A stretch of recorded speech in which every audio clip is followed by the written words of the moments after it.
A black teen named Elijah was arrested for stealing his own car, with the officer confident in his authority, believing he had caught a thief. But just 5 minutes later, karma struck in an unexpected way, leaving Sheridan utterly ashamed. How will this moment change both of their lives forever? Before we get into the story, comment below where in the world you are watching from today. And if you like this story, don't forget to subscribe. Elijah's eyes sparkled with excitement as he blew out the 18 candles on his birthday cake. The warm glow of the flames danced across his face, highlighting the joy and hope in his expression. His uncle Jerome stood beside him, a proud smile etched on his weathered features. "Happy birthday, son," Jerome said, his voice thick with emotion. He placed a gentle hand on Elijah's shoulder, giving it a squeeze. "I can't believe you're 18 already.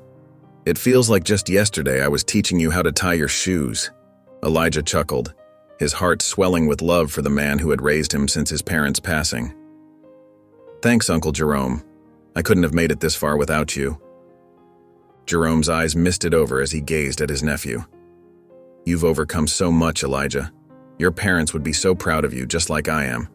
Getting accepted into medical school is no small feat." Elijah nodded, feeling a lump form in his throat. He thought of his parents and how much he wished they could be here to celebrate this moment with him. But he was grateful for Jerome, who had been both a father and a mentor to him all these years. "It wasn't easy," Elijah admitted, thinking back on the long nights of studying and the part-time jobs he'd worked to save for college. "But you always believed in me, even when I doubted myself." Jerome grinned, a mischievous twinkle in his eye. "Well, your hard work is about to pay off in more ways than one. I've got a big surprise for you." Elijah's eyebrows shot up. "A surprise? What is it?" "You'll see," Jerome teased, heading towards the front door. "Come on, birthday boy. Let's step outside for a minute." Elijah's heart raced with anticipation as he followed his uncle. What could the surprise be? As they stepped onto the porch, Elijah's jaw dropped. There, parked in the driveway, was a shiny used car with a big red bow on top. "Uncle Jerome," Elijah gasped, his eyes wide with disbelief. "Is that for me?" Jerome nodded, his face beaming with joy. "You've earned it, son. I know how hard you've worked to get into medical school. This is my way of showing you how proud I am and helping you start this new chapter of your life." Tears welled up in Elijah's eyes as he hugged his uncle tightly. "Thank you," he whispered, his voice cracking with emotion. "I don't know what to say." Jerome patted his back, his own eyes glistening. "You don't have to say anything. Just promise me you'll use it to chase your dreams and make a difference in the world." Elijah nodded, overwhelmed by the love and support he felt. As he looked at the car, his car, he couldn't help but feel that anything was possible. With his uncle's belief in him and his own determination, he was ready to face whatever challenges lay ahead in medical school and beyond. Elijah's hands trembled with excitement as he took the keys from his uncle. The cool metal against his palm felt like a key to his future. He slid into the driver's seat, the new car smell filling his nostrils. "Thank you so much, Uncle Jerome," Elijah said, his voice thick with emotion. "I promise I'll take good care of it." Jerome smiled warmly. "I know you will, son. You've always been responsible." Over the next few weeks, Elijah worked hard to get his driver's license. He studied the manual, practiced with Jerome, and finally passed his test with flying colors. Now, on a sunny afternoon, he was ready for his first solo drive. As Elijah pulled out of the driveway, his heart raced with a mix of nerves and excitement. He gripped the steering wheel, feeling the smooth leather beneath his fingers. The streets of his neighborhood looked different from behind the wheel, familiar yet new at the same time. As he drove, Elijah's mind wandered to all the obstacles he'd overcome to get to this point. He thought about the late nights studying, the part-time jobs he'd juggled to save money, and the unwavering support of his uncle. A wave of gratitude washed over him. "I'm really doing it," Elijah murmured to himself, a smile spreading across his face. "I'm on my way to becoming a doctor." The car hummed smoothly as he turned onto a main road. Elijah felt a sense of freedom he'd never experienced before. He was in control, moving forward both literally and figuratively. The world seemed full of possibilities. As he drove, Elijah's confidence grew. He navigated turns and traffic lights with ease, feeling more and more comfortable behind the wheel.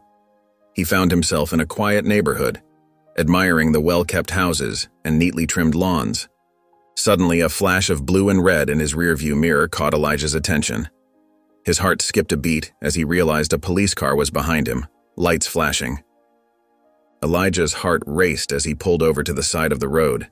He took a deep breath, trying to calm his nerves. He'd done nothing wrong, he reminded himself. This was probably just a routine stop. On the other side of the street, Officer Tom Sheridan stepped out of his patrol car. He had noticed Elijah's new vehicle enter the neighborhood earlier and immediately felt suspicious. It wasn't often he saw young black men driving such nice cars in this area. As Officer Sheridan approached Elijah's car, his hand rested on his holster. His eyes narrowed, scanning the vehicle for any signs of forced entry or damage. "License and registration," Officer Sheridan demanded, his voice gruff and authoritative. Elijah nodded, keeping his movements slow and deliberate. "Of course, officer," he said calmly, despite the knot forming in his stomach. He reached for his wallet and the glove compartment, careful not to make any sudden moves.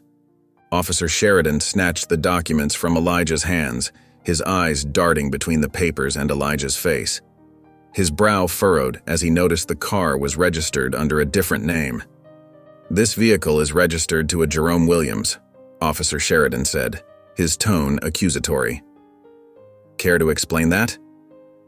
Elijah felt a wave of anxiety wash over him, but he kept his voice steady. "Yes, sir.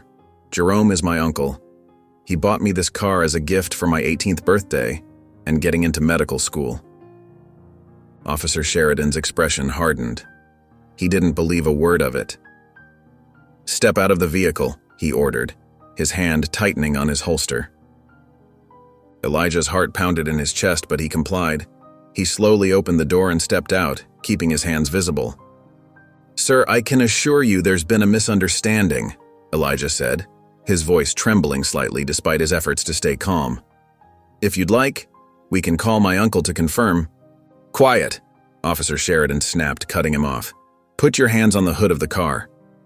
Elijah felt a lump in his throat as he leaned forward, placing his palms on the warm metal of the car he'd been so excited about just moments ago. He could feel the situation spiraling out of control, but he knew he had to stay cooperative. "Officer, please," Elijah tried again, his voice soft and respectful. "I haven't done anything wrong. This is all a big mistake." But Officer Sheridan wasn't listening. His mind was made up. He saw a young black man in an expensive car, and to him, that could only mean one thing. As he began to pat Elijah down, the young man closed his eyes, silently praying for this nightmare to end. As Officer Sheridan's hands roughly patted Elijah down, the young man's mind raced. How had his perfect day turned into this nightmare? "I'm telling you, officer, this is all a misunderstanding," Elijah pleaded, his voice trembling. "The car was a gift from my uncle. Please, just let me call him." Officer Sheridan scoffed, his eyes narrowing with suspicion. "Yeah, right. A kid like you with a car like this? You expect me to believe that?" Elijah's heart sank.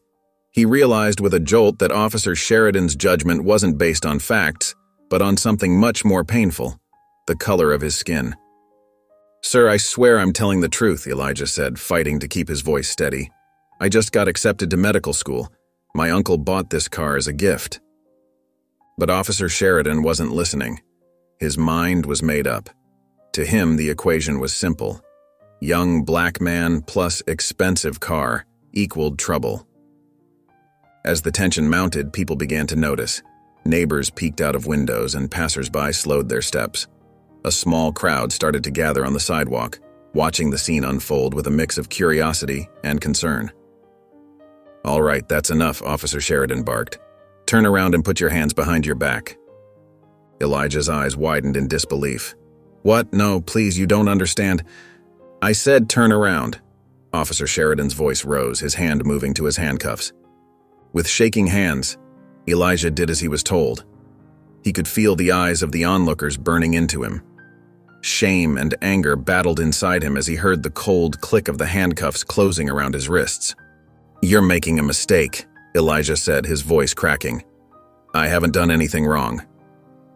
But Officer Sheridan ignored his protests. He began to recite Elijah's rights, his voice mechanical and devoid of empathy. Elijah's mind whirled. How could this be happening? Just hours ago, he'd been on top of the world, celebrating his achievements and looking forward to his future. Now he stood handcuffed on the street, treated like a criminal for no reason other than existing in his own skin. As Officer Sheridan led him towards the patrol car, Elijah caught sight of his reflection in the window of his new car, the car that was supposed to represent his bright future, now the cause of this humiliating ordeal. His eyes stung with unshed tears, but he blinked them back, determined not to break down in front of the growing crowd. As Officer Sheridan reached for his radio to call for backup, Elijah felt his world crumbling around him. The officer's voice crackled through the device. "Dispatch, I need backup at 742 Maple Street. I've got a suspected car thief in custody." Elijah's heart sank even further. "Please, officer," he begged, his voice thick with emotion. "This is all a mistake. Just let me call my uncle. He can explain everything." But Officer Sheridan wasn't listening. His jaw was set, his eyes hard with conviction. He truly believed he had caught a criminal, and nothing Elijah said seemed to matter. The crowd around them had grown larger, and Elijah noticed with a sinking feeling that many had their phones out, recording the scene. His cheeks burned with shame as he realized his humiliation was being broadcast for all to see.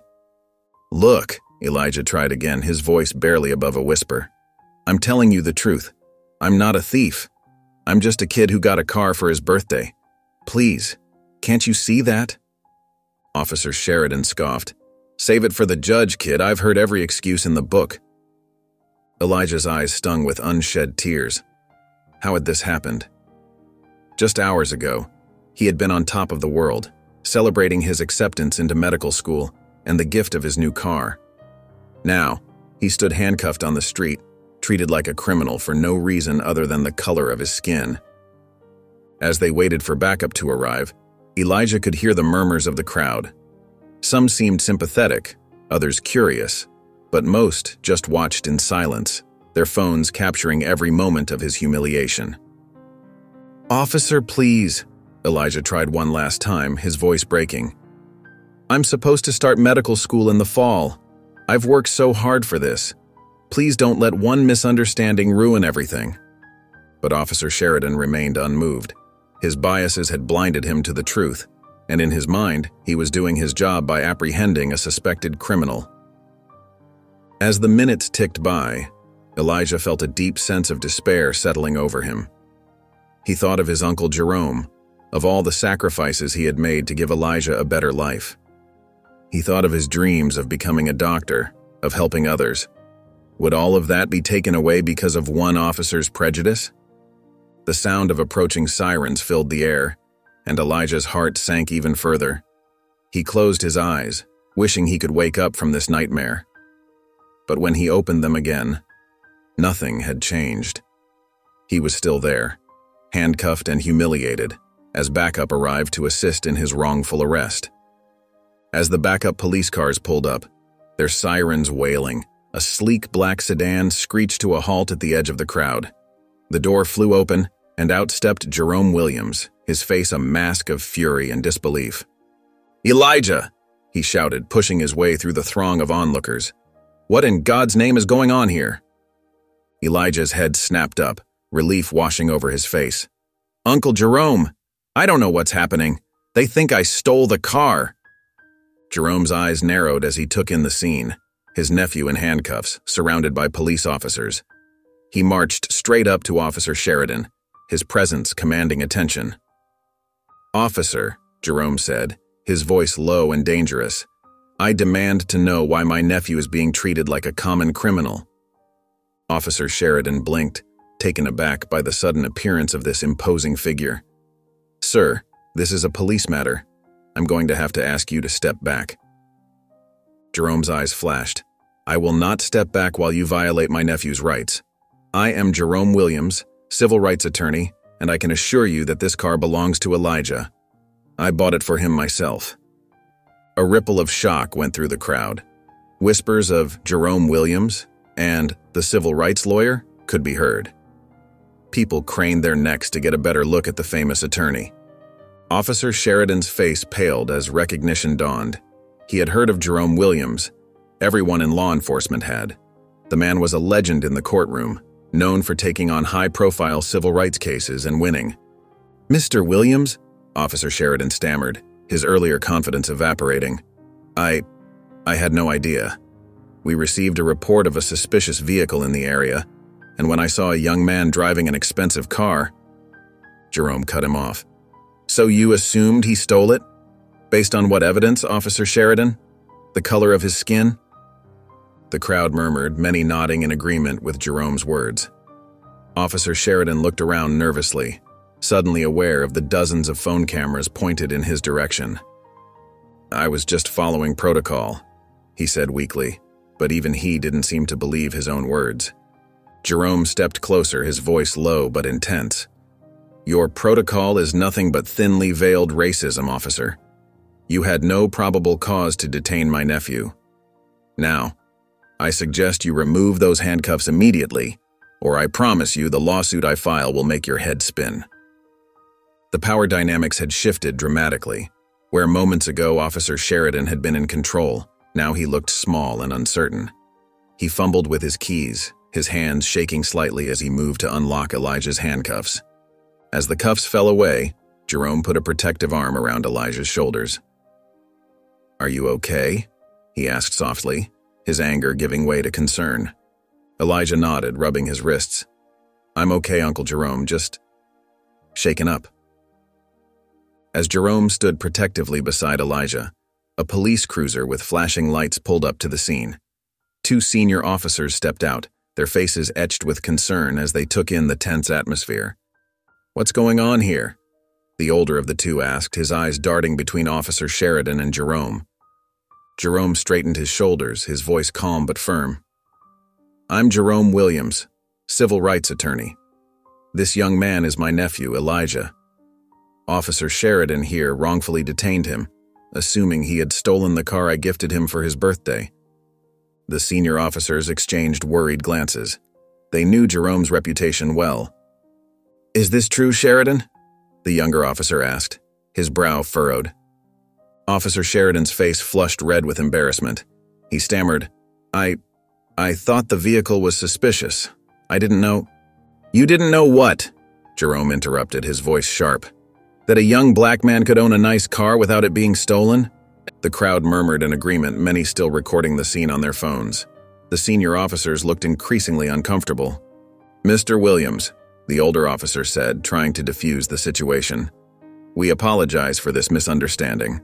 Officer Sheridan, remove those handcuffs immediately." With shaking hands, Officer Sheridan fumbled with the keys and unlocked the cuffs. Elijah rubbed his wrists, relief washing over his face as he stepped closer to his uncle. Jerome's eyes narrowed as he addressed the officers. "This misunderstanding, as you call it, is a clear case of racial profiling. I want you all to know that this incident will not be swept under the rug. My nephew's rights were violated today and there will be consequences." The bystanders nodded and murmured in support, their phones still capturing every moment. Officer Sheridan stood frozen, the weight of his actions finally sinking in as he realized the gravity of his mistake. Jerome turned to the crowd, his voice carrying across the gathered onlookers. "What happened here today is a perfect example of the systemic racism that plagues our justice system. I urge you all to share what you've witnessed. Let the world see how quickly assumptions are made based on the color of one's skin." The tide of public opinion was visibly turning against Officer Sheridan. People in the crowd began to shout words of support for Elijah and condemnation for the officer's actions. As Jerome and Elijah drove home in silence, the weight of what had just happened hung heavy in the air. Elijah stared out the window, his mind replaying the humiliating scene over and over. His hands, still trembling slightly, rested in his lap. Jerome glanced at his nephew, worry etched on his face. "You okay, son?" he asked softly. Elijah took a deep breath before answering. No, Uncle Jerome. I'm not okay. Jerome nodded, understanding the depth of Elijah's pain. I know it's hard, but you handled yourself well back there. I'm proud of you. Thanks, Elijah mumbled, his voice barely above a whisper. But it doesn't change what happened. As they pulled into their driveway, Jerome turned off the engine and faced Elijah. Listen, I promise I'll handle this legally. We'll make sure Officer Sheridan faces consequences for his actions.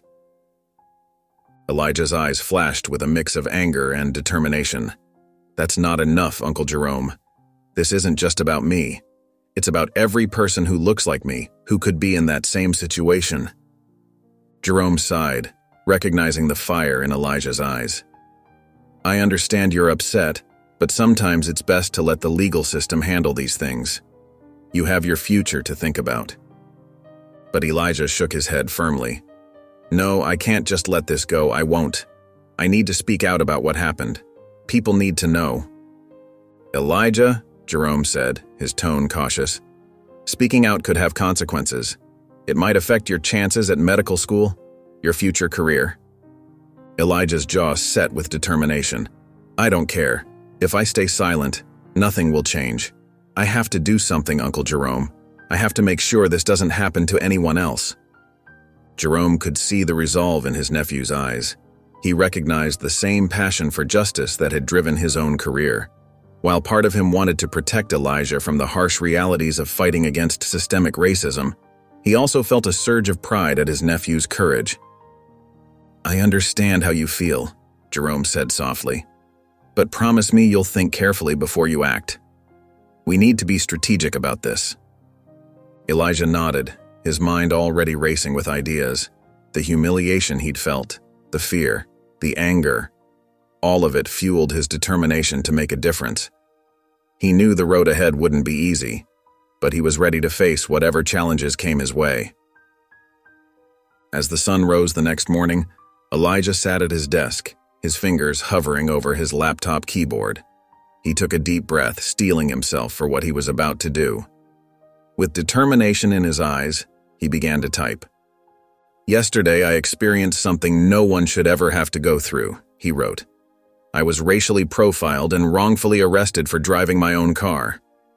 Elijah's heart raced as he continued, pouring his emotions onto the screen. He described the incident in detail, the fear he felt, the humiliation of being handcuffed in front of strangers. As he wrote, tears welled up in his eyes, but he blinked them away, focusing on his message. This isn't just about me, he typed. It's about every person of color who lives in fear of being judged based on their skin. It's about the systemic racism that allows these incidents to happen again and again. With shaking hands, Elijah uploaded the video of his arrest that a bystander had sent him. He hesitated for a moment before hitting post, knowing that this action could change his life forever. But the memory of his fear and anger pushed him forward, and he clicked the button. Within minutes, comments started pouring in. People expressed their outrage, shared their own stories, and offered words of support. Elijah watched in awe as his post was shared, retweeted, and reposted across various social media platforms. As the day wore on, Elijah's phone buzzed constantly with notifications. His story had struck a chord, and people from all walks of life were responding. Some shared similar experiences of racial profiling, their words echoing Elijah's pain and frustration. I thought I was alone, one comment read. Thank you for speaking out. Another said, this happened to my brother last year, it's time for change. Elijah felt a mix of emotions as he read through the responses. He was heartened by the outpouring of support, but each story of injustice made his heart heavy. The sheer volume of similar experiences was overwhelming, driving home the reality of systemic racism in a way he had never fully grasped before. As evening fell, Elijah's post had gone viral. News outlets were reaching out for interviews, and civil rights organizations were offering their support. The young man who had dreamed of becoming a doctor now found himself at the center of a growing movement for change. As Elijah's post continued to gain traction, The video of his arrest spread like wildfire across social media platforms. Within hours, it had been viewed millions of times, sparking widespread outrage and calls for justice. News outlets quickly picked up the story, eager to report on this latest incident of racial profiling. Local stations ran segments featuring Elijah's heartfelt message, while national networks debated the broader implications of his experience. Overnight, Elijah found himself thrust into the spotlight. His phone rang constantly with interview requests, and reporters camped outside his uncle's house, hoping for a statement. The quiet, studious young man who had dreamed of becoming a doctor was now a local celebrity, his face plastered across TV screens and newspapers. As the days passed, Elijah received invitations to speak at rallies and protests. At first, he hesitated, unsure if he was ready for such a public role. But with Jerome's encouragement, he decided to use his newfound platform to advocate for change. At his first rally, Elijah stood before a sea of faces, his hands trembling as he gripped the microphone. But as he began to speak, his voice grew stronger, fueled by the memory of his ordeal and the stories of countless others who had faced similar injustices. "We cannot stay silent anymore," he declared. His words met with cheers from the crowd. "It's time for real change in our police force and our society." As Elijah's message resonated with more and more people, he became a symbol of the movement for police reform. His youthful energy and articulate speeches inspired others to join the cause, turning his personal experience into a rallying cry for justice. Meanwhile, Officer Tom Sheridan found himself on the other side of public opinion. His name became synonymous with racial profiling, and calls for him to face consequences grew louder by the day. The police department faced mounting pressure to take action, with protesters gathering outside the station demanding Sheridan's badge. Amidst the whirlwind of attention, Elijah felt a mix of empowerment and wariness. He was grateful for the opportunity to make a difference, but the constant scrutiny and pressure were overwhelming at times. There were moments when he longed for the simplicity of his life before the incident, when his biggest worry was preparing for medical school. As the public outcry over Elijah's arrest continued to grow, the pressure on the police department intensified. Captain Lewis, feeling the weight of the community's anger, knew he had to take action. He called Officer Tom Sheridan into his office for a meeting that would change the course of the young officer's career. Sheridan walked into the captain's office, his usual confident stride replaced by hesitant steps. The gravity of the situation was etched on his face as he stood before Captain Lewis's desk. "Sit down, Sheridan," Captain Lewis said, his voice stern and disappointed. Sheridan lowered himself into the chair, his hands clasped tightly in his lap. The silence in the room was deafening. "Do you understand the magnitude of what you've done?" Captain Lewis asked, leaning forward in his chair. "Your actions have not only tarnished your own reputation, but have put the entire department under scrutiny." Sheridan opened his mouth to speak, but no words came out.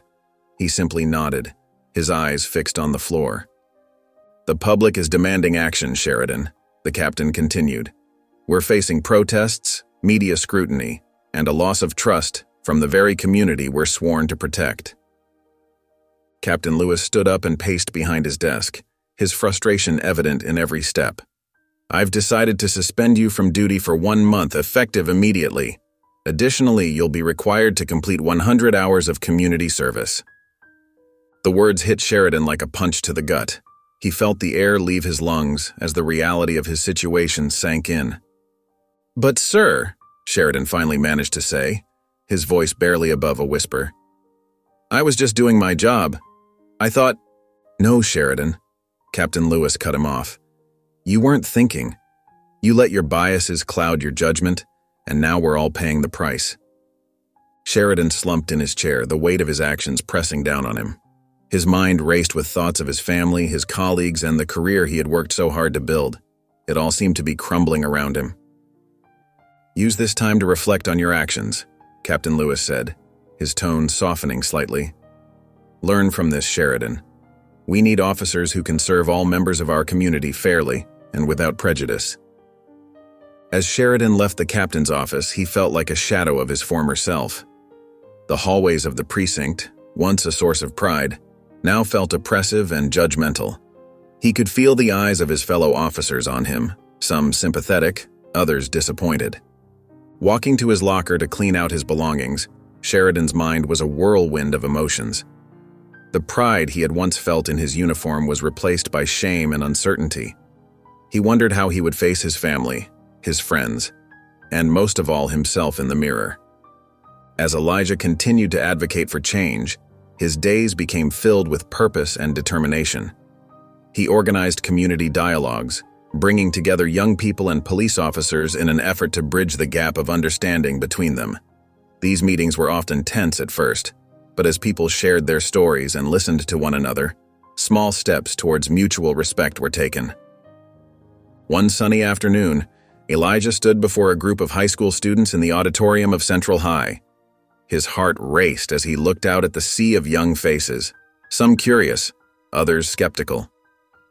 "I never thought I'd be standing here," Elijah began, his voice steady despite his nerves.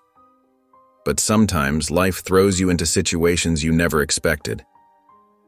As he recounted his experience of being wrongfully arrested, the room fell silent. Students leaned forward in their seats, hanging on to every word. When Elijah finished, hands shot up across the auditorium.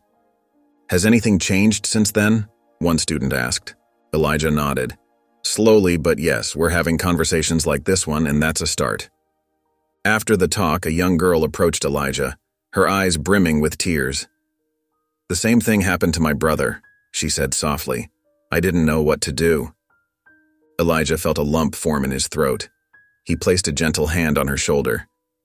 "You're not alone," he assured her, "and neither is your brother." As weeks passed, Elijah found himself invited to more schools and community centers. Each time he shared his story, he felt a mix of pain at reliving the experience and hope for the change he was helping to create. But the constant retelling of his trauma began to take its toll. Some nights, Elijah would wake up in a cold sweat, the memory of handcuffs on his wrists feeling all too real. The weight of expectations, from his community, from the media, from himself, pressed heavily on his shoulders. One evening, after a particularly emotional community meeting, Elijah sat alone in his room. He stared at his reflection in the mirror, noticing the dark circles under his eyes and the weariness etched on his face. For a moment, he wondered if he could keep going. Officer Tom Sheridan stood at the entrance of the local food bank, his jaw clenched and his eyes narrowed. The once proud police officer now felt like a shell of his former self. He tugged at the volunteer shirt he was forced to wear, the fabric feeling like sandpaper against his skin. "This is ridiculous," he muttered under his breath as he pushed open the door. Inside, the food bank bustled with activity. Volunteers scurried about, sorting donations and packing boxes. The coordinator, a kind-faced woman named Maria, approached Sheridan with a warm smile. "You must be Officer Sheridan," she said, extending her hand. "We're so glad to have you here." Sheridan shook her hand half-heartedly, his eyes darting around the room. "Let's just get this over with," he grumbled. Maria's smile faltered slightly, but she quickly recovered. "Of course. Why don't we start you on sorting canned goods?" As Sheridan begrudgingly began his task, he couldn't help but overhear conversations around him. A young black woman was telling another volunteer about her struggle to find work after being wrongfully arrested. An elderly Hispanic man spoke of his grandson's fear of the police. Sheridan tried to tune them out, focusing on the monotonous task of sorting cans. But their words kept creeping into his consciousness, stirring something uncomfortable within him. Days turned into weeks, and Sheridan found himself settling into a routine at the food bank. He still resented being there, but the work provided a distraction from the mess his life had become. One afternoon, as Sheridan was helping to distribute food boxes, an elderly black woman approached him. Her eyes were kind, but there was a hint of wariness in them. "Thank you for your help, young man," she said softly. Sheridan nodded, avoiding eye contact, but as he handed her the box, their fingers brushed, and he looked up. In that moment, he saw not just an old woman, but a person with a lifetime of experiences etched on her face. "You're welcome, ma'am," he replied, his voice softer than usual. As the woman walked away, Sheridan felt a twinge of Something. He couldn't quite name it, but it made him pause. Later that day, as he was leaving the food bank, Sheridan overheard Maria talking to another volunteer. "It's a shame what happened to that young man, Elijah," Maria was saying. "Being arrested for driving his own car. Can you imagine?" Sheridan froze, his hand on the door. He knew they were talking about the incident that had landed him here. His first instinct was to defend himself, to explain that it had all been a misunderstanding, but something held him back. For the first time since that fateful day, Officer Tom Sheridan began to consider that maybe, just maybe, he had been wrong. One morning, Elijah sat nervously in the green room of the local news station, his hands fidgeting in his lap. The makeup artist had just finished touching up his face, and now he was waiting to be called onto the set for his first live television interview. His heart raced as he thought about the millions of viewers who would be watching. "You've got this, Elijah," he whispered to himself, trying to calm his nerves. A production assistant poked her head into the room. "We're ready for you, Mr. Elijah," she said with a reassuring smile. Elijah took a deep breath and followed her onto the set. The bright lights made him squint for a moment as he settled into his chair. Across from him sat the host, Angela Martinez, and two other panelists, Dr. James Wilson, a sociology professor, and Sarah Parker, a local community activist. "Welcome, Elijah," Angela said warmly. "We're glad to have you here to discuss your recent experience and your advocacy work." Elijah nodded, managing a small smile. "Thank you for having me." The interview started off well. Elijah recounted his story, his voice growing stronger as he spoke about the injustice he'd faced and the changes he hoped to see. The other panelists nodded along, offering supportive comments. But then Sarah Parker leaned forward, her expression changing. "Elijah," she began, her tone sharp, "while I sympathize with your experience, I have to ask, aren't you just exploiting this situation for fame?" The studio fell silent. Elijah felt as if all the air had been sucked out of the room. He stared at Sarah, stunned. I don't understand," he stammered. Sarah pressed on. "Is your experience really that unique? Countless young black men face similar situations every day. What makes your story special enough to warrant all this attention?" Elijah's mouth went dry. He looked desperately at Angela, hoping she would intervene, but she remained silent, waiting for his response. "I never meant to," Elijah began, his voice shaking. "I just wanted to make a difference." As the words left his mouth, doubt crept into Elijah's mind. Was Sarah right? Was he just another viral story, destined to fade away? The confidence he'd built over the past weeks began to crumble. Dr. Wilson jumped in, defending Elijah's intentions, but Elijah barely heard him. His mind was racing, replaying every interview, every speech he'd given. Had it all been for nothing? As the segment came to an end, Elijah felt dazed. He mumbled his way through the closing remarks and practically stumbled off the set. Back in the green room, he collapsed onto a chair, his head in his hands. "What am I doing?" he whispered to himself. "Am I really making a difference, or am I just... He couldn't finish the thought. The doubt that had been planted was now growing, threatening to overshadow everything he'd worked for. Elijah sat there alone in the quiet room, wondering if his voice really mattered at all. That night, Elijah sat on the worn leather couch in Jerome's study, his shoulders slumped. The weight of Sarah Parker's words still pressed heavily on his mind. Jerome watched his nephew with concern, noting the dark circles under Elijah's eyes and the way his hands trembled slightly. "Uncle Jerome," Elijah began, his voice barely above a whisper, "am I doing the right thing? Or am I just making a spectacle of myself?" Jerome leaned forward in his chair, his brow furrowed. "What's brought this on, Elijah?" Elijah recounted the TV interview, his voice cracking as he repeated Sarah's accusation. "Maybe she's right. Maybe I'm just exploiting what happened for attention." Jerome was quiet for a moment, considering his words carefully. Then he stood up and walked to the bookshelf, pulling out a weathered photo album. He sat next to Elijah and opened it. "Look here," Jerome said. pointing to a black and white photo of a young man at a protest. "That's your grandfather. He marched with Dr. King." Elijah's eyes widened. He'd heard stories, but he'd never seen this photo before. Jerome continued, his voice soft but firm. He faced doubt too. People told him he was causing trouble. That change would never come. But he kept going, because he knew it was right.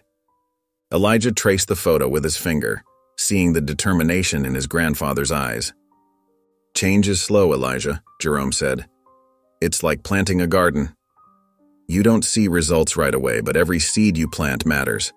Your voice, your story, they're seeds. They might not bloom today or tomorrow, but they will grow." Elijah felt a lump in his throat. "But how do I know if I'm making a difference?" Jerome squeezed Elijah's shoulder. "You don't always get to see the difference you make, but that doesn't mean it's not happening. Every person who hears your story, every conversation you start, that's change in motion." Elijah nodded slowly, feeling a small spark of hope reignite in his chest. His uncle's words made sense, but doubt still lingered. What if it's not enough?" Elijah asked, voicing his deepest fear. Jerome's eyes softened. "It's okay to feel uncertain, Elijah. But remember, standing up for what's right is always worth it, even when it's hard. Especially when it's hard." Elijah took a deep breath, feeling some of the tension leave his body. His uncle's words had helped, but he couldn't shake the nagging doubt completely. He knew he had to keep going, to keep fighting for change, but the path ahead seemed more daunting than ever. As he left Jerome's study, Elijah felt a mix of emotions swirling inside him. He was grateful for his uncle's wisdom and support, but the inner conflict remained. He was determined to continue his activism, yet uncertain about the true impact of his efforts. The weight of responsibility pressed on him, even as he tried to hold on to hope. Then next morning, as Elijah sat at the kitchen table staring at the envelope in his hands, he felt a mix of emotions swirling inside him. The return address belonged to Officer Tom Sheridan, the man who had humiliated him just a few weeks ago. With shaking hands, Elijah opened the letter and began to read. Officer Sheridan's words were filled with remorse. He apologized for his actions, admitting that he had acted on biases he hadn't even realized he had. The officer explained that his time working at the food bank had opened his eyes to the realities of systemic racism. He asked if Elijah would be willing to meet with him, to talk face to face. Elijah's heart raced as he finished reading. He looked up to see Jerome watching him from across the table, concern etched on his face. "What does it say?" Jerome asked gently. Elijah handed the letter to his uncle, watching as Jerome's expression changed from worry to surprise. "He wants to meet with me," Elijah said, his voice barely above a whisper. "He says he's sorry." Jerome frowned, placing the letter back on the table. "I don't know, Elijah. This could be genuine, but it could also be an attempt to save face. We need to be careful." Elijah nodded, understanding his uncle's concern. But something in Officer Sheridan's words had struck a chord with him. Could the man who had treated him so unfairly really have changed? "What do you think I should do?" Elijah asked, looking to Jerome for guidance. Jerome sighed, running a hand through his graying hair. "That's a decision only you can make, Elijah. But whatever you choose, I'll support you." Elijah stood up and walked to the window, gazing out at the quiet street. His mind was a whirlwind of conflicting thoughts. On one hand, meeting with Officer Sheridan could be a chance for real dialogue, an opportunity to create understanding. On the other, it could be a trap, a way for the officer to manipulate the situation in his favor.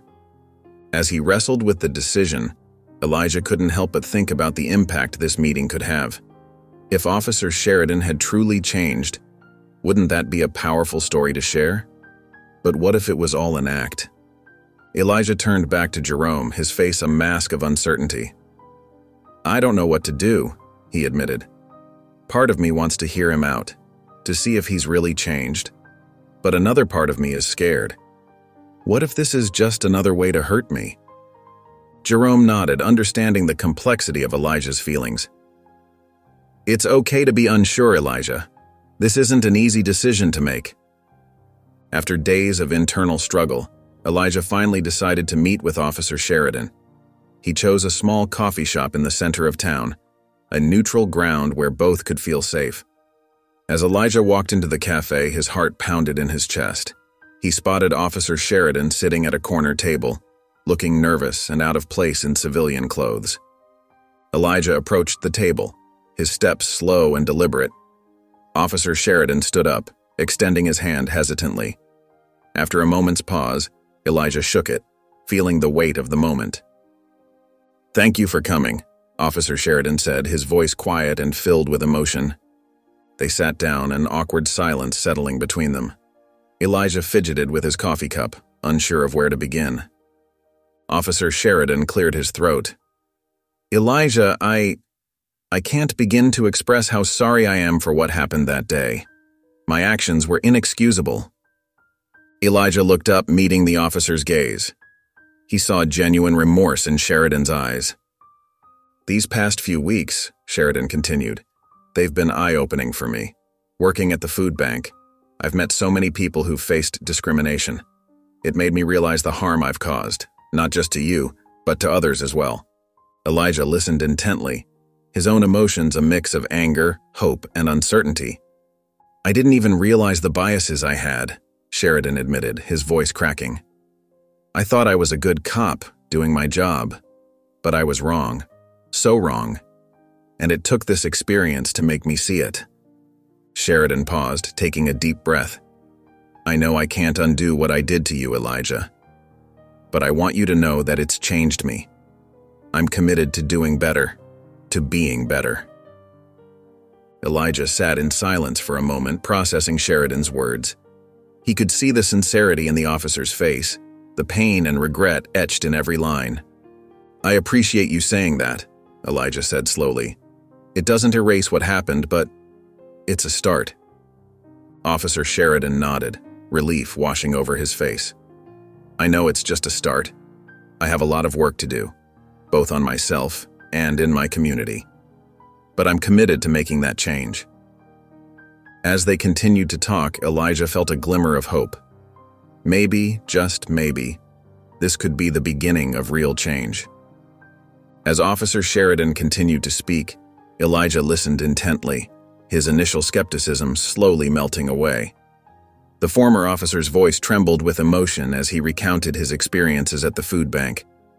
"I met a woman there, Elijah," Sheridan said, his eyes glistening. "She told me about how her son was wrongfully arrested just like you. And I saw myself in that story. I was that officer who jumped to conclusions." Elijah felt a lump form in his throat. He could see the pain etched on Sheridan's face, the genuine remorse in his eyes. "It's not just about following rules," Sheridan continued. "It's about seeing people as people, not as stereotypes. I failed at that, and I'm truly sorry." As Sheridan spoke about the families he'd met, the stories he'd heard, Elijah found himself nodding along. He recognized the experiences, the struggles that echoed his own. "I never thought I'd say this," Elijah said softly, "but I think I understand where you're coming from now. It doesn't excuse what happened, but I can see you're trying to change." Sheridan's eyes widened in surprise. "Thank you, Elijah. That means more than you know." As their conversation continued, they found themselves sharing stories about their lives. Elijah talked about his dreams of becoming a doctor, while Sheridan opened up about why he'd joined the police force in the first place, to help people. "I lost sight of that somewhere along the way," Sheridan admitted. "But talking to you, hearing about your goals, it reminds me of why I wanted to serve in the first place." Elijah felt a surprising connection forming. He saw in Sheridan not just the officer who had wronged him, but a human being capable of growth and change. "Maybe," Elijah said thoughtfully, "we could work together somehow. Use our experiences to help bridge the gap between the community and the police." Sheridan's face lit up. "I'd like that, Elijah, I really would." As they continued to talk, the initial tension between them eased. They found common ground in their desire to make a difference, to create positive change in their community. It wasn't forgiveness, not yet, but it was a start, a foundation for understanding and growth. Encouraged by their conversation, Officer Sheridan leaned forward, his eyes filled with a newfound determination. "Elijah," he said, his voice steady but tinged with hope. "I want to do more than just apologize. I want to be part of the solution." Elijah raised an eyebrow, curiosity piquing his interest. "What do you mean?" Sheridan took a deep breath. "I've been thinking about your community initiatives. The work you're doing to bridge the gap between the police and the community. It's important, and I want to help, if you'll let me." Elijah's eyes widened in surprise. He hadn't expected this turn of events. The man who had once handcuffed him was now offering to work alongside him. It was a lot to process. "I know it's a big ask," Sheridan continued, noticing Elijah's hesitation. "And I understand if you're not comfortable with it. But I truly believe that my experience, both as a former officer and as someone who's learned from their mistakes, could be valuable." Elijah sat back in his chair, considering Sheridan's words. The offer was unexpected, and he couldn't deny the potential impact it could have. Having a former officer speak about his own biases and journey to understanding could be powerful. I appreciate the offer," Elijah said slowly, choosing his words carefully. "It's just a lot to take in. I need some time to think about it." Sheridan nodded, understanding clear in his eyes. "Of course, take all the time you need.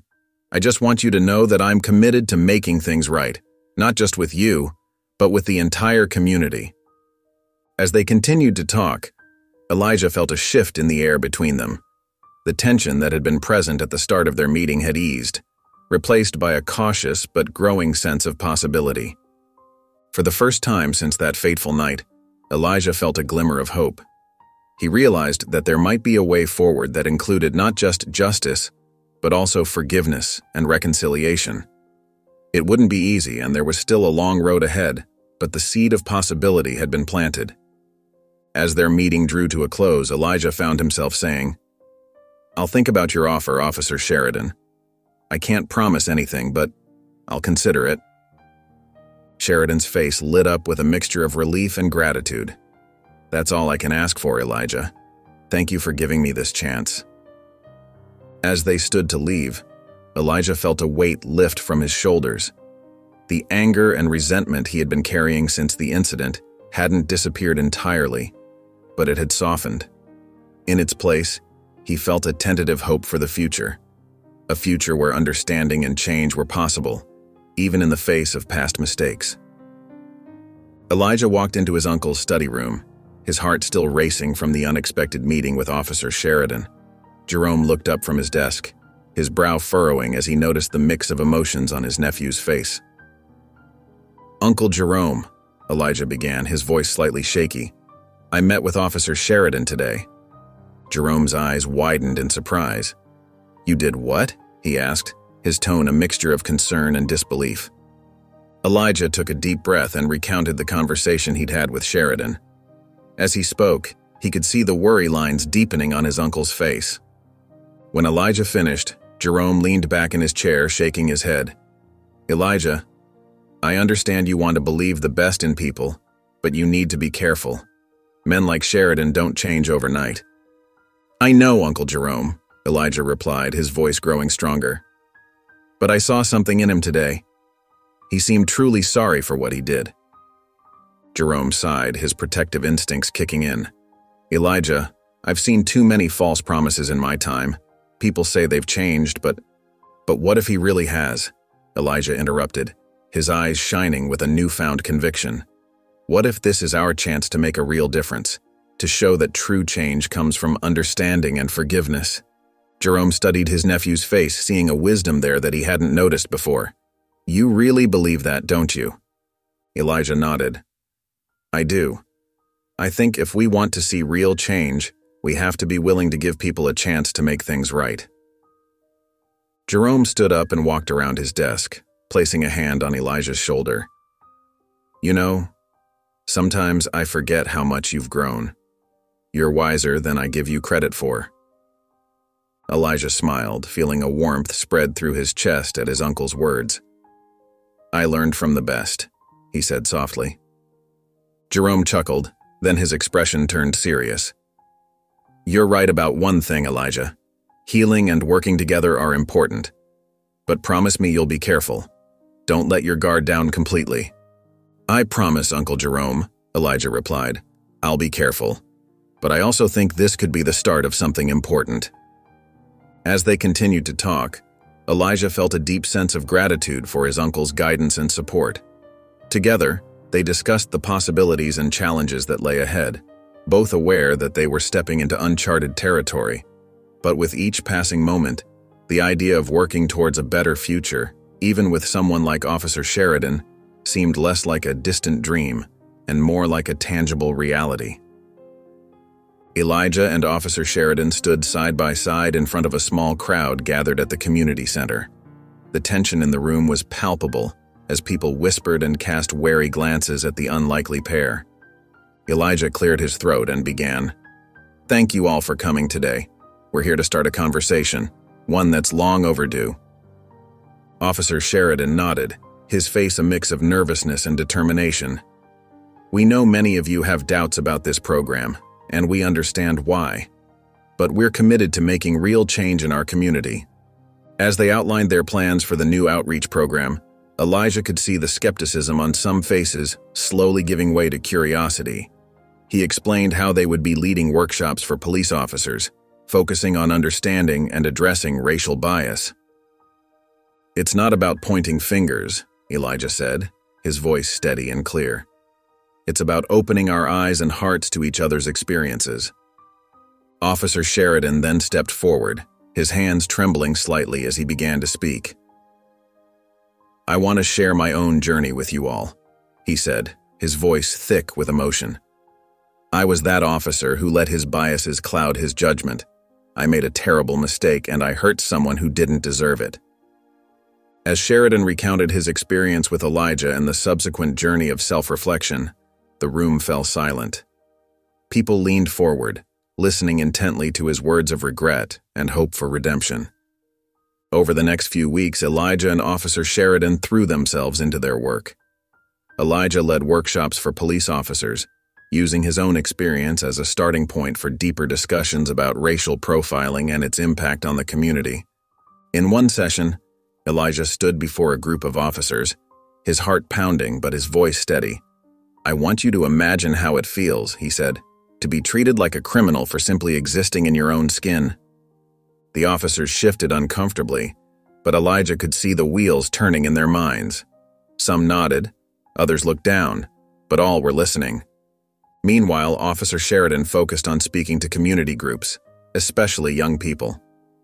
He shared his story openly, not shying away from the hard truths of his past actions. "I thought I was one of the good guys," Sheridan told a group of teenagers at a local high school. "But I had to learn that good intentions aren't enough. We need to actively work on our biases and assumptions." As word of their efforts spread, the community's response began to shift. Some remained skeptical, viewing the program as too little too late. But others saw hope in this collaboration between a young black man and the officer who had wronged him. Local news outlets picked up the story, interviewing Elijah and Officer Sheridan about their unlikely partnership. The attention brought both support and criticism, but they remained focused on their goal of fostering understanding and change. As the weeks passed, Elijah and Officer Sheridan's outreach program began to gain momentum. More and more police officers volunteered to participate, eager to learn and grow from the experience. Elijah felt a warmth in his chest as he watched the changes unfold in his community. One sunny afternoon, Elijah stood before a group of 30 officers, his voice steady and clear. "Thank you all for being here today," he said, looking around the room. "Your willingness to listen and learn means more than you know." The officers nodded, some smiling encouragingly. Elijah could see the genuine interest in their eyes, a far cry from the skepticism he'd faced in the beginning. As Elijah led the workshop discussing personal experiences and opening up dialogues about racial bias, he felt a deep sense of fulfillment. This was what he'd hoped for, real conversations that could lead to real change. After the session, a young officer approached Elijah, her eyes brimming with tears. I never realized how much my actions could impact someone's life, she said, her voice shaky. Thank you for sharing your story. It's opened my eyes. Elijah smiled, touched by her sincerity. That's why we're here, he said gently, to learn from each other and do better. However, not everyone in the community shared this enthusiasm.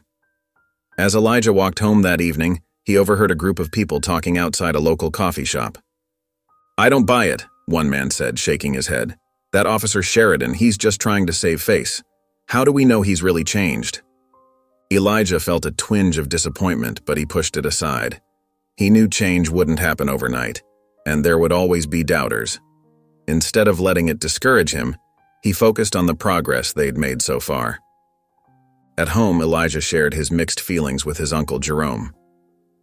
I know we're making a difference, he said, but sometimes it feels like we're taking 2 steps forward and 1 step back. Jerome nodded thoughtfully. Change is never easy, Elijah, he said, placing a comforting hand on his nephew's shoulder. But what you're doing is important. Don't let the critics distract you from the bigger picture. Elijah took his uncle's words to heart. The next day, he met with Officer Sheridan to plan their upcoming community event. As they worked, Elijah noticed the genuine enthusiasm in Sheridan's eyes, the way he leaned forward when discussing new ideas for connecting with the community. You know, Sheridan said during a break, I hear what people are saying about me, but I'm not doing this to save face. I'm doing it because it's right. Elijah nodded, feeling a renewed sense of purpose. I believe you, he said simply, and that's what matters. We'll keep moving forward, 1 step at a time. The day of the major community event arrived, bringing with it a mix of excitement and nervous energy. The park was filled with people from all walks of life, their chatter creating a low hum of anticipation. Elijah stood backstage, taking deep breaths to calm his racing heart. Beside him, Officer Sheridan fidgeted with his collar, his usual confidence replaced by a look of vulnerability. As they stepped onto the stage together, a hush fell over the crowd. Elijah glanced at Sheridan, giving him an encouraging nod. The officer stepped up to the microphone, his hands trembling slightly. Good afternoon, everyone, Sheridan began, his voice wavering. I stand before you today not as the man I was, but as the man I'm striving to become. He paused, taking a deep breath. A few months ago, I made a terrible mistake. I let my biases cloud my judgment, and I hurt someone who didn't deserve it.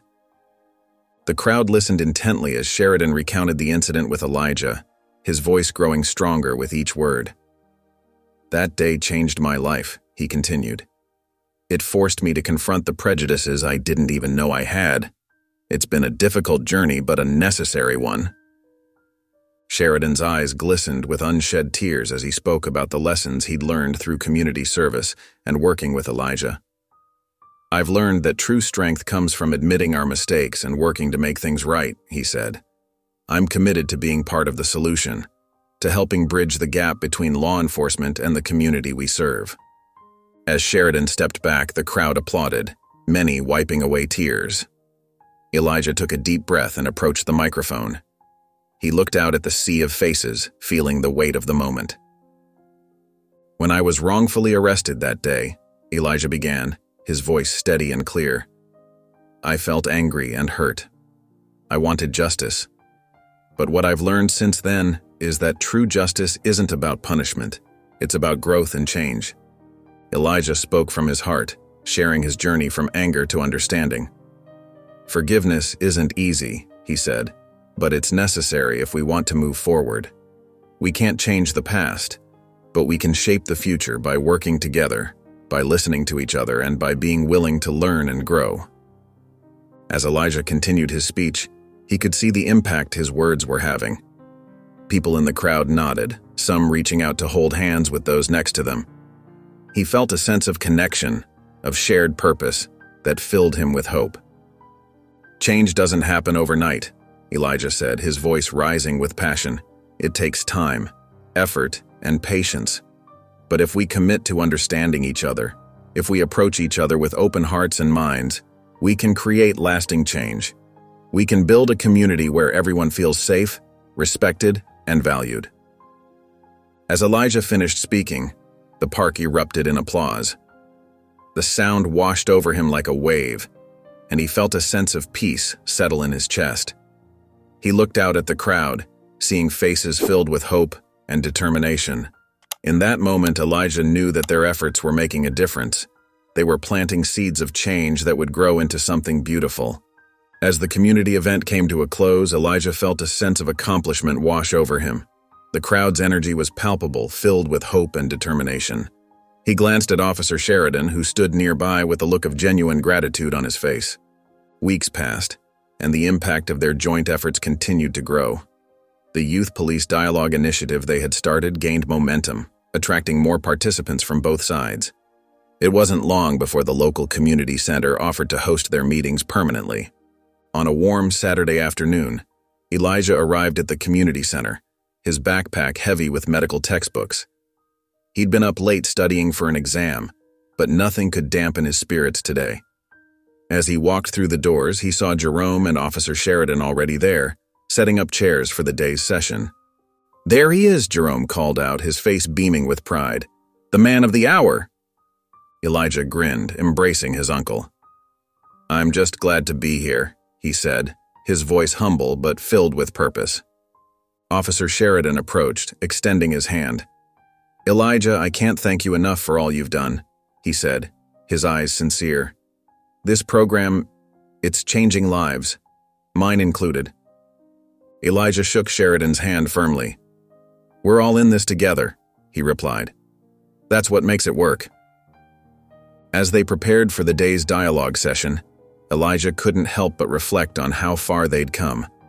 The room began to fill with young people and police officers, all there to learn from each other and build understanding. Jerome watched from the sidelines, his heart swelling with pride. He saw in Elijah not just his nephew, but a beacon of hope for the community. As Elijah began to speak, addressing the group with confidence and compassion, Jerome knew that his future was brighter than ever. The session unfolded with open, honest conversations. There were moments of tension, but also breakthrough moments of understanding. Elijah moved between groups, facilitating discussions and bridging gaps. His natural ability to connect with people shone through, whether he was talking to a teenager who felt misunderstood or an officer struggling to adapt to new ways of thinking. As the session came to a close, Elijah, Jerome, and Officer Sheridan gathered near the front of the room. The atmosphere was one of warmth and unity, a stark contrast to the tension that had brought them together months ago. "You know," Officer Sheridan said, looking around the room, "I never thought I'd be part of something like this. But now I can't imagine doing anything else." Jerome nodded, placing a hand on Sheridan's shoulder. "That's the power of change," he said. "It transforms us all." Elijah smiled, feeling a deep sense of purpose. He knew that balancing his medical studies with his activism would be challenging, but moments like these made it all worthwhile. He saw a future full of possibility, not just for himself, but for his entire community. As the last participants filed out, exchanging warm goodbyes, Elijah felt a profound sense of hope. He looked at Jerome and Officer Sheridan, two men who had played such different roles in his life, now united in a common cause. In that moment, he knew that redemption was possible, that unity could overcome division, and that together, they could build a better future for all. If you enjoyed the story of Officer Sheridan, Elijah, and Jerome, I hand-picked this next story that will touch your heart. Please don't miss this one. Click here to watch it.